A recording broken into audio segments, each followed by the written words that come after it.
Bismillahirrahmanirrahim. Assalamualaikum warahmatullahi wabarakatuh. Sahabat Manjada Wajada, kali ini kita akan ngobrol dengan salah seorang novelis, ya, penulis novel Cahaya Cinta Pesantren, Kak Ira Madan.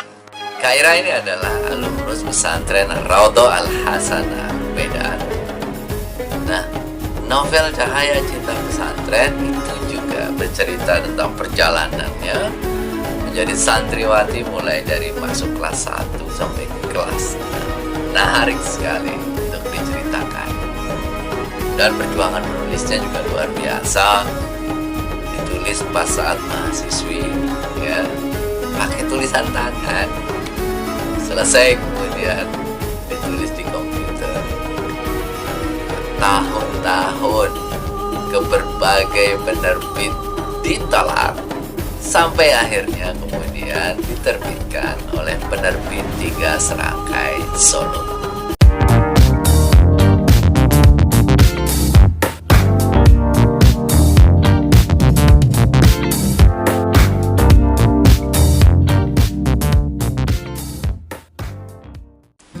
Yuk kita berbincang jarak jauh dengan Kak Ira. Assalamualaikum Kak Ira, apa kabarnya? Apa kegiatan sekarang ini nih? Waalaikumsalam warahmatullahi wabarakatuh. Alhamdulillah, ini bil khair Ustaz. Kegiatan sehari-hari. Kegiatan kalau saat ini karena pandemik saya stay at home. Tapi kalau sebelumnya saya mengajar di Pondok Pesantren Ar-Raudhatul Hasanah sebagai tenaga pengajar matematika tingkat aliyah. Lalu bantu suami kayak belanja untuk keperluan rumah makan milik suami, ngurus anak, lalu disempatkan nulis. Kayaknya itu aja sebelum pandemik. Tapi kalau sekarang asli kita rumah makan tutup, proses belajar mengajar juga off, kita di rumah aja, saya dan suami serta anak. Kapan ya mulai proses menulisnya ini novel ini? Awal mula nulis itu di tahun 2007. Saat itu saya masih menjadi mahasiswa awal, ya. Mungkin kalau tidak salah saya semester 3. Jadi ketika saya menceritakan bagaimana sistem pendidikan saat saya menjadi santriwati di pondok pesantren saya sebelumnya, teman-teman saya yang basicnya lebih banyak bukan dari pesantren, malah saya kalau tidak salah saat di kelas itu hanya saya yang dari pesantren di kampus saya saat saya kuliah. Mereka sangat tertarik ketika saya menceritakan bagaimana pesantren itu memiliki institusi seperti pemerintah, kayak bagian keamanan, bagian bendahara, bagian bataling, ada bulog, bagian logistik. Seperti itu mereka tertarik gitu. Jadi kenapa tidak saya buat jadi sebuah naskah cerita dalam bentuk novel, itu di awalnya. Jadi saya tulis di tulisan tangan, di buku tulis. Diterbitkan di penerbit mana? Sudah beredar kemana saja sekarang?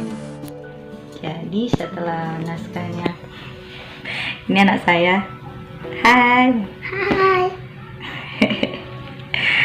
Jadi setelah naskahnya itu rapi diketik, saya lempar ke beberapa penerbit dan tahu hampir 5 atau 6 penerbit itu menolak naskah saya. Jadi naskah saya dikembalikan dengan surat cinta yang isinya permohonan maaf.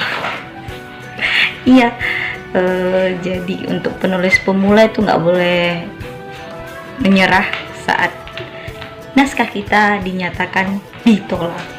Hingga akhirnya di tahun 2010, bayangkan itu awal menulis 2007, 2010 saya sudah sedikit mendapatkan secercah cahaya mentari lah seperti itu.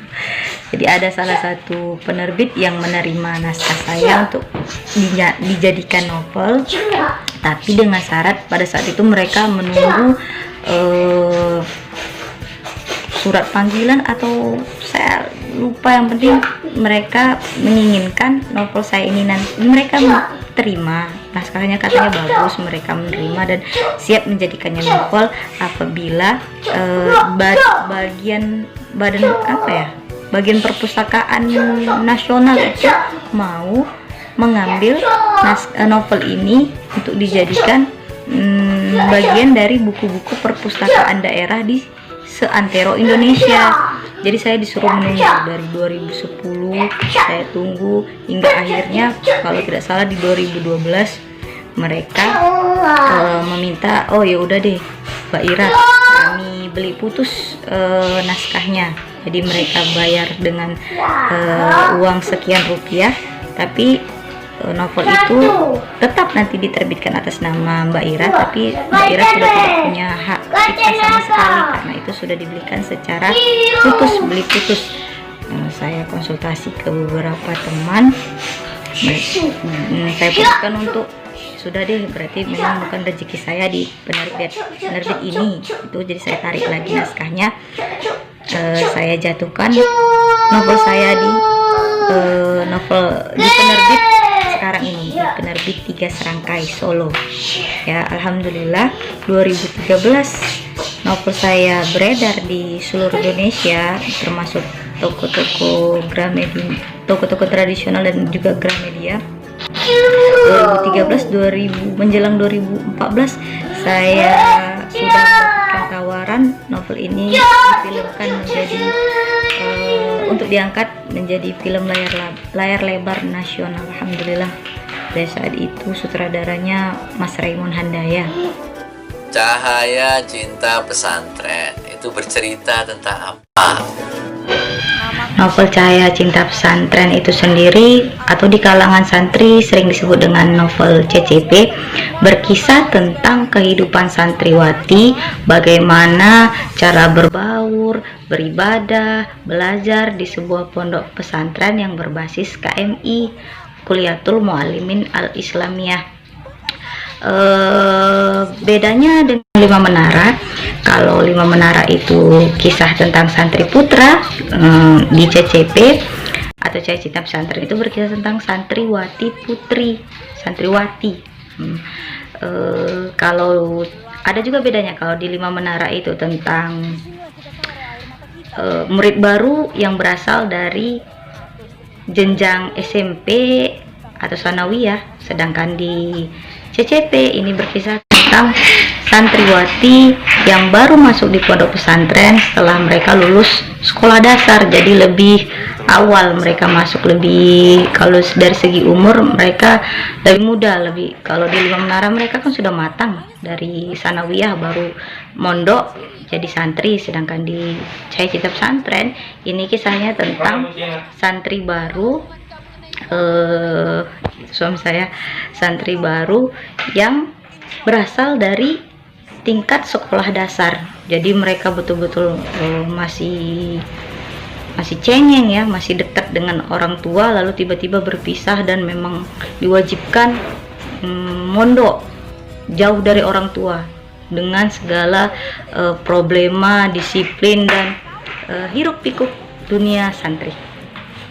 Kalau teman-teman pengen jadi novelis, apa saja yang harus mereka siapkan?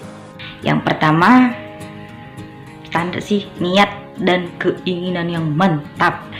Jadi kalau kita memang benar-benar ingin membuat sebuah tulisan, kita harus meyakinkan diri kita bahwa kita memang benar-benar ingin menyiapkan sebuah tulisan sampai nanti tulisannya ini jadi sehingga di awal itu kita nggak boleh niat coba-coba dulu lah, kalau jadi enggak. Dari awal kita harus memang niat untuk menyiapkan sebuah tulisan yang nanti kita harus percaya diri kalau tulisan kita itu nanti bakal bisa dibaca dengan senang hati oleh para pembaca. Jadi kita harus pede aja di awal ya, kita niat untuk menyiapkan tulisan yang bagus gitu di awal.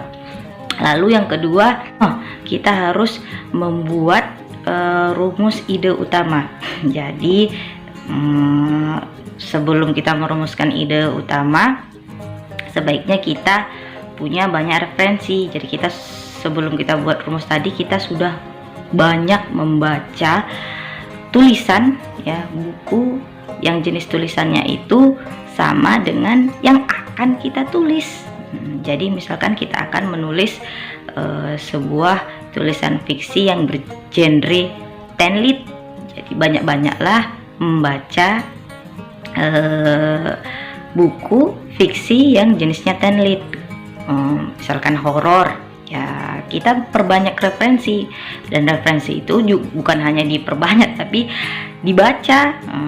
Jadi saat kita merumuskan ide utama, kita sudah punya gambaran bagaimana sih tulisan yang genrenya sama dengan kita tapi laris di pasaran. Bagaimana cara dia mengembangkan ceritanya, bagaimana cara dia membuat plot dan alurnya sehingga betul-betul menarik dan dilirik oleh rumah produksi. Nah, seperti itu. Jadi kita harus membuat rumus ide utama ya. Bisa diimprovisasi juga dengan outline atau kerangka tulisan. Kalau outline itu tidak semua penulis membuat outline, tapi saya pribadi ya, saya membuat outline. Jadi dari awal saya itu harus konsisten. Nanti dalam penceritaannya nanti saya harus bagaimana alurnya gitu, plotnya bagaimana, itu saya buat kerangkanya dari awal. Lalu setelah itu menulis aja mungkin ya. Mulai aja menulis dan konsisten.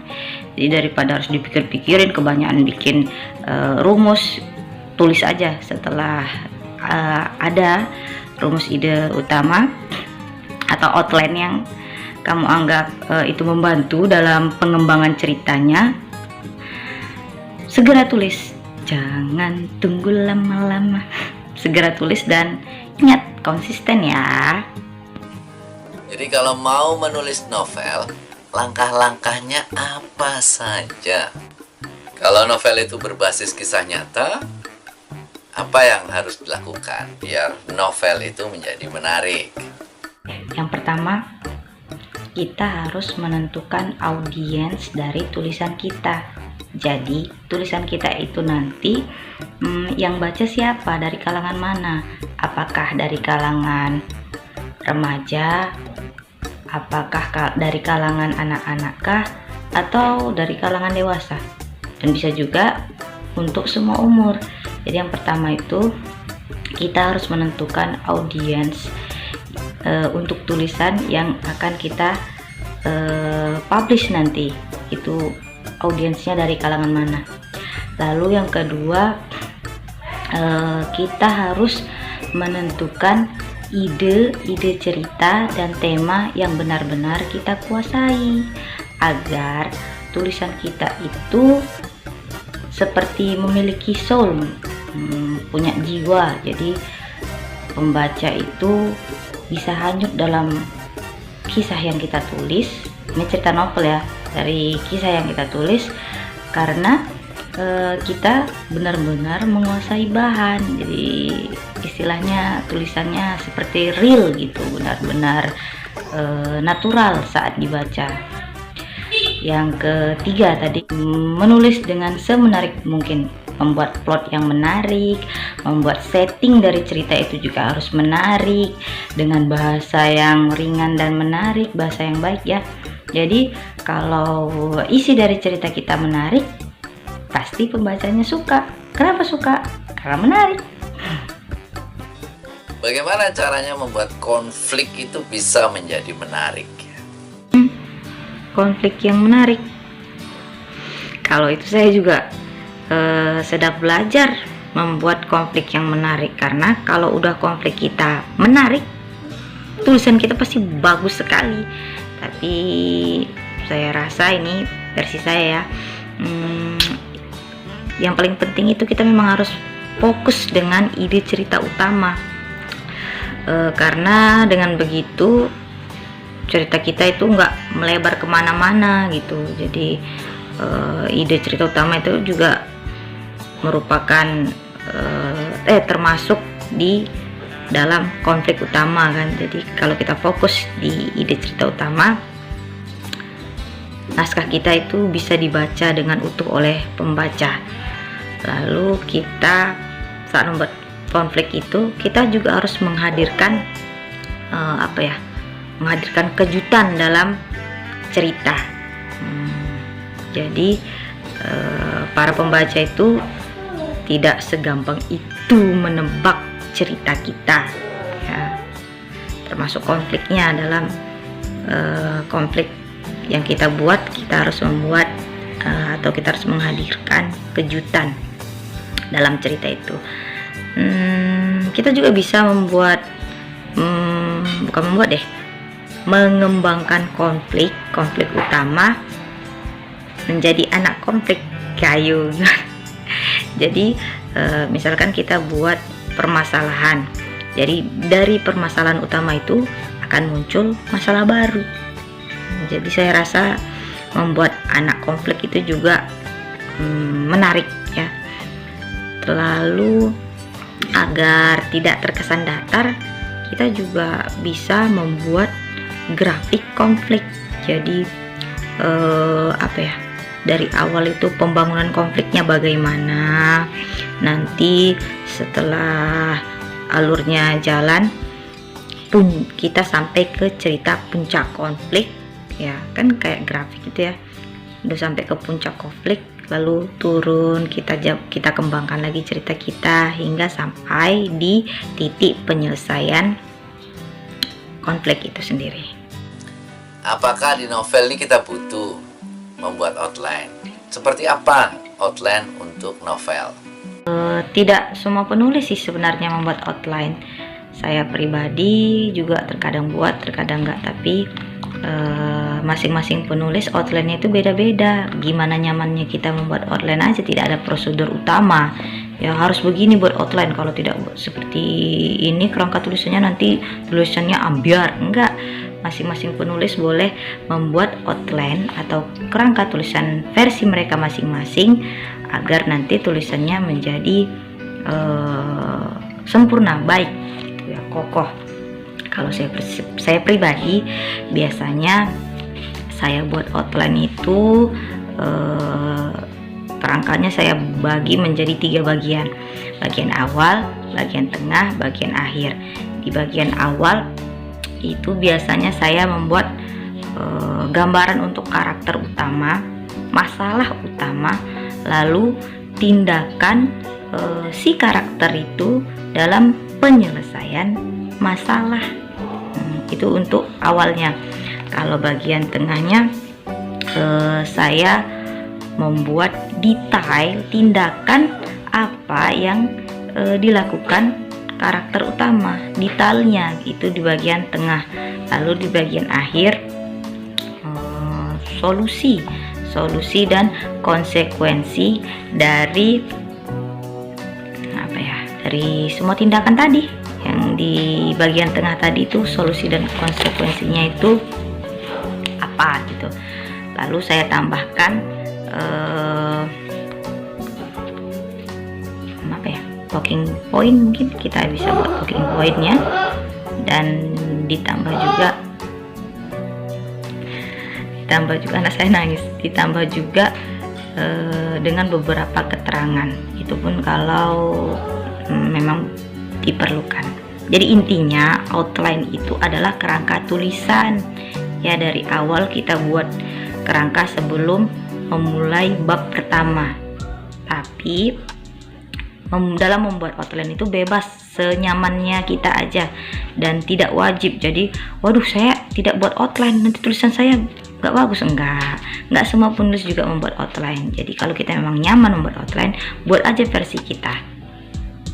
Nah, kalau berhubungan dengan penerbit ini, teman-teman sering nanya, itu gimana biar kita bisa pede bahwa naskah kita itu bisa diterima oleh penerbit? Kalau namanya sudah pengen jadi penulis, kita wajib punya rasa percaya diri yang kuat, karena toh tulisan kita nanti juga akan dibaca oleh orang banyak. Jadi kita harus pede dengan tulisan kita. Kita harus mengakui kepada diri kita sendiri yang utama, ya, bahwa tulisan kita itu memang bagus. Jadi saat kita melemparkan tulisan kita ke penerbit, selain doa, kita juga harus percaya pada diri kita sendiri bahwa tulisan kita akan diterima. Walaupun nanti di akhir kita mendapatkan kenyataan naskah kita dikembalikan dengan surat cinta atau dikirimkan email permohonan maaf plus bonus motivasi, biasanya itu diberi. Selain pihak mereka minta maaf, mereka pasti akan memberi motivasi agar kita tidak menyerah dan tetap membuat tulisan yang baru, dikirimkan lagi ke mereka. Itu biasa.